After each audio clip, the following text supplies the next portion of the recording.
Ya, pemirsa, menanggapi berbagai keluhan dan aduan pedagang pasar Winenet, Direktur Utama Perumda Pasar Harto Kahiking didampingi Asosiasi Pedagang Pasar Seluruh Indonesia Kota Bitung meninjau pasar dan berdialog bersama pedagang. Sebelumnya, pedagang pasar menyoroti kinerja penataan dan perbaikan sarana dan prasarana pasar yang kurang diperhatikan pengelola pasar selama Perumda hadir di Kota Bitung. Tak hanya itu, masyarakat juga mengeluhkan kurangnya sentuhan kinerja positif Perumda Pasar dalam menata dan memperbaiki sarana dan prasarana penting di dalam pasar.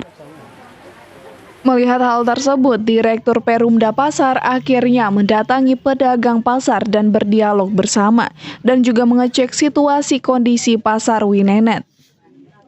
Pihaknya berjanji akan melakukan perbaikan terhadap fasilitas pasar dan membuat pedagang dan pengunjung merasa nyaman. Saya sebagai Direktur Utama akan berjanji akan membenahi semua dan akan merespon semua masukan dan usulan dari pedagang. Kami melihat di dalam ada keluhan masyarakat terhadap kondisi pasar yang terkesan kumuh, dan kami sudah mengambil keputusan soal itu.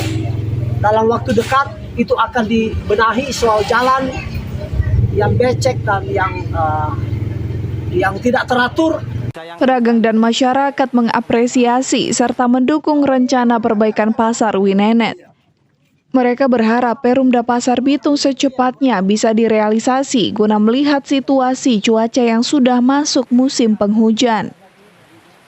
Dari Bitung, Tim Liputan Kawanua TV melaporkan.